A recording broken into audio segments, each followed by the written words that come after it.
علامہ راغب اصفہانی لکھتی ہیں کہ جس چیز کا حواس خمسہ سے ادراک نہ کیا جا سکے، ناک، کان، زبان، آنکھ، لمس، جس چیز کا حواس خمسہ سے ادراک نہ کیا جا سکے اور نہ اس کو عقل سے معلوم کیا جا سکے، اس کو غیب کہتے ہیں۔ وہ غیب ہے، اور اس کا جو علم ہے وہ صرف انبیاء علیہم السلام کی خبر دینے سے ہوتا ہے۔ نبی اس کی خبر دیتی ہیں اس غیب کی، تو آپ کے علم میں آتا ہے، آپ کو اس کا نالج ہوتا ہے جب نبی کسی غیب کی خبر دیتی ہے۔ نبیوں نے، نبی کریم صلی اللہ علیہ وسلم نے خبر دی اللہ کی، قرآن کی، کہ یہ اللہ کا کلام ہے۔ آپ نے ڈائریکٹ اللہ سے تو نہیں نہ سنا قرآن جن سے، آپ کو تو خبر دی نبی کریم صلی اللہ علیہ وسلم نے کہ یہ جو قرآن ہے یہ اللہ کا کلام ہے۔ جنت کی خبر دی، ورنہ پہلے تو آپ کے علم میں جنت نہیں تھی۔ اگر نبی کریم صلی اللہ علیہ وسلم، انبیاء کرام، آپ نے دوزخ کی خبر دی، تو علامہ قرطبی لکھتی ہیں کہ اب اسپیشلی یہاں پر غیب کس کو فرمایا گیا ہے، تو وہ لکھتی ہیں کہ اس میں مفسرین کا اختلاف ہے۔ مفسرین کے ایک گروہ نے کہا کہ اس آیت میں غیب سے مراد اللہ سبحانہ و تعالی کی ذات ہے، اللہ کی ذات ہے، غیب سے مراد۔ کچھ مفسرین نے کہا کہ اس سے مراد قضاء و قدر ہے، لوح محفوظ ہے، جہاں پر آپ کی تقدیر کا بھی سارا شروع سے لے کے آخر تک لکھا ہوا ہے۔ کچھ مفسرین نے کہا اس سے مراد قرآن ہے، اور قرآن میں جن غیبوں کا ذکر ہوا ہے اس سے مراد وہ ہے۔ اور بعض مفسرین نے کہا کہ اس غیب سے مراد ہر وہ چیز ہے جس تک عقل کی رسائی نہیں ہے، جہاں عقل نہیں پہنچ سکتی۔ بعض مفسرین نے یہ کہا جہاں عقل کی رسائی نہیں، اور نبی کریم صلی اللہ علیہ وسلم نے اس کی خبر دی ہے، جیسے کہ میں نے آپ کو پہلے بتایا، علامات قیامت، عذاب قبر، حشر، نشر، میزان، جنت، دوزخ وغیرہ، جو نبی پاک صلی اللہ علیہ وسلم نے خبر دی ہے جن سی ہے۔ تو غیب جو ہے یہ وہ ہے جس کو آپ حواس خمسہ سے اس کا ادراک نہیں کر سکتے۔ ہاں، اس کا علم صرف انبیاء علیہم السلام، نبی کریم صلی اللہ علیہ وسلم کے بتانے سے ہوتا ہے، ان کے خبر دینے سے ہوتا ہے۔ اور افضل ایمان بالغیب ہے، افضل ایمان بالغیب ہے کہ آپ بغیر دیکھے ایمان لائے۔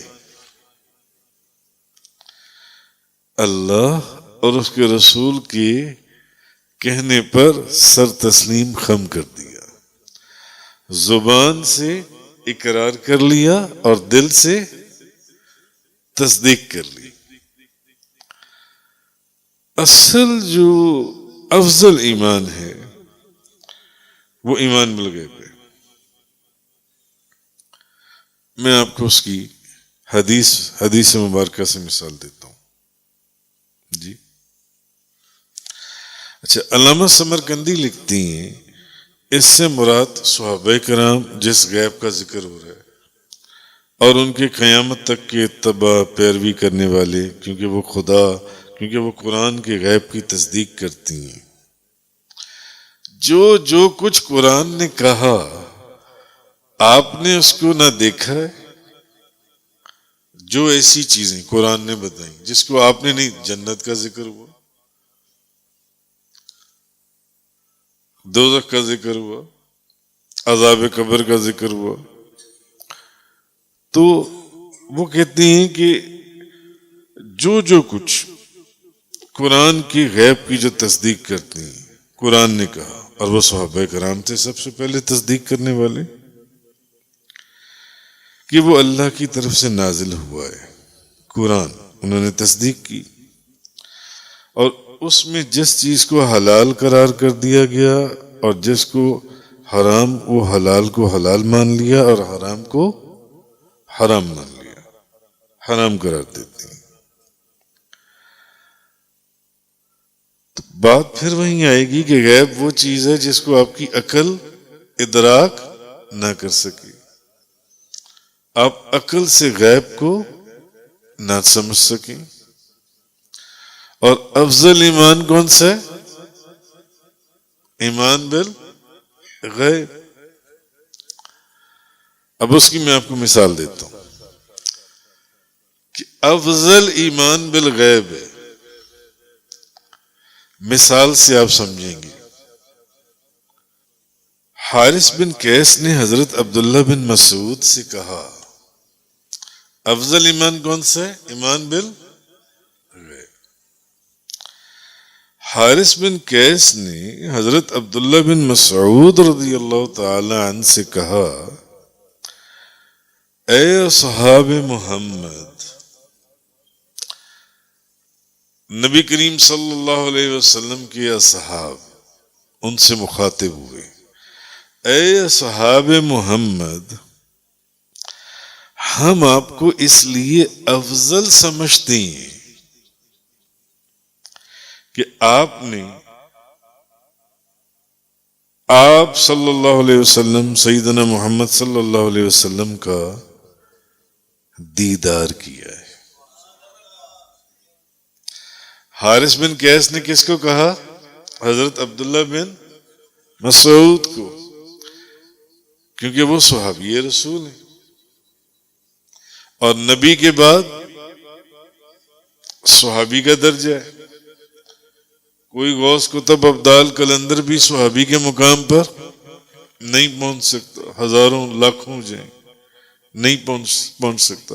اب تابعین کہہ رہی ہیں صحابہ کرام کو، اے صحاب محمد،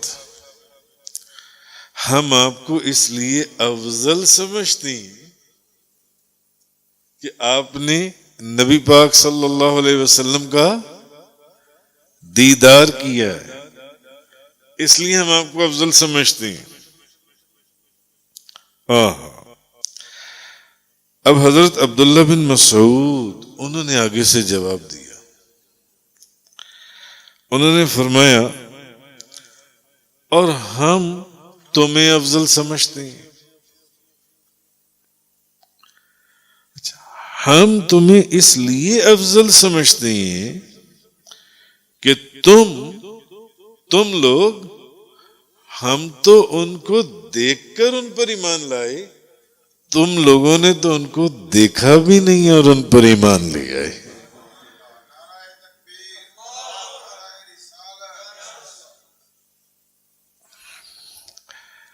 جی آگے حضرت عبداللہ بن مسعود نے کیا فرمایا؟ آگے انہوں نے فرمایا اور افضل ایمان ایمان بالغیب ہے.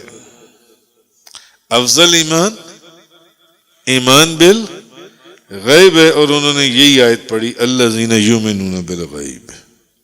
حضرت عبداللہ بن مسعود. اب آپ بتائیے صحابی رسول وہ یہ فرما رہی ہیں جب ان کو یہ کہا گیا کہ ہم آپ کو افضل سمجھتے ہیں اس لیے کہ آپ نے نبی پاک صلی اللہ علیہ وسلم کا دیدار کیا ہے، تو صحابی رسول حضرت عبداللہ بن مسعود کیا فرما رہے ہیں کہ ہم آپ کو افضل سمجھتے ہیں، اور اس لیے افضل سمجھتے ہیں یعنی ہم نے تو نبی پاک صلی اللہ علیہ وسلم کو دیکھا اور آپ پر ایمان لے آئے. آپ تو وہ لوگ ہو جنہوں نے نبی کریم صلی اللہ علیہ وسلم کو دیکھا بھی نہیں اور ان پر ایمان لے آئے، اور ایمان بالغیب ہی افضل ہے. انہوں نے فرمایا تمہارا مرتبہ ہم سے زیادہ ہے. یہ ان کی محبت تھی، وہ کہ صحابی کے مقام کو کوئی نہیں پہنچ سکتا، کہ جنہوں نے دیکھا بھی نہیں ہے، اور جس چیز کو دیکھا نہ ہو وہ بھی تو غیب میں ہی ہے، جس کو دیکھا ہی نہیں آپ نے. ایمان بالغیب افضل. دوسری روایت امام احمد بن حنبل روایت کرتی ہیں، حضرت ابو امامہ رضی اللہ تعالیٰ عنہ بیان کرتی ہیں کہ رسول کریم صلی اللہ علیہ وسلم نے فرمایا جس نے مجھے دیکھا اس کے لیے ایک سعادت ہے. اس کے لیے کتنی سعادتیں ہیں؟ ایک. جس نے مجھے دیکھا. آپ لوگوں نے حضور کو دیکھا نہیں. تو صحابی رسول فرماتے ہیں کہ نبی پاک صلی اللہ علیہ وسلم نے فرمایا جس نے مجھے دیکھا اس کے لیے ایک سعادت ہے، اور جس نے مجھے نہیں دیکھا اور پھر بھی میرے پر ایمان لے آیا اس کے لیے 7 سعادت نہیں. ایمان بالغیب کی سمجھ آئی؟ ایمان بالغیب افضل ہے. امام مسلم روایت کرتی ہیں، حضرت ابو ہریرہ رضی اللہ تعالی عنہ بیان کرتی ہیں رسول کریم صلی اللہ علیہ وسلم نے فرمایا مجھ سے سب سے زیادہ محبت کرنے والے وہ لوگ ہیں. اب یہ حضور کی زبان مبارک ہے. حضور نے فرمایا مجھ سے سب سے زیادہ محبت کرنے والے لوگ جن سے، مجھ سے سب سے زیادہ محبت کرنے والے وہ لوگ ہیں جو میرے بعد ہوں گے، جو میرے بعد ہوں گے، جنہوں نے مجھے دیکھا بھی نہیں. ان میں سے ایک شخص کی یہ خواہش ہوگی کہ کاش وہ اپنے سارے اہل و عیال اور مال اور دولت کے بدلے میں میری صرف زیارت کر لے. اپنے ساری دولت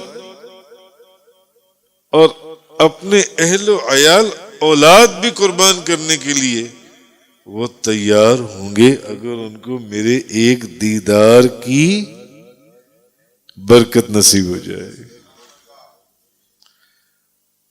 اور اس سے پہلے جو میں نے آپ کو حدیث سنائی مسند امام احمد بن حنبل کی کہ جس نے مجھے دیکھا اس کے لیے ایک سعادت، اور جس نے نہیں دیکھا اور مجھ پر ایمان لے آئے ان کے لیے 7 سعادت.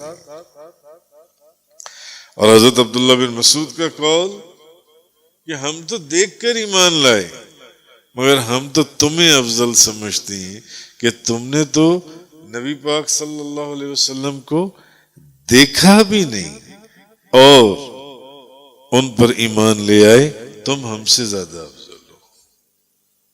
اور پھر حضرت عبداللہ بن مسعود نے یہی آیہ کریمہ پڑھی الذین یؤمنون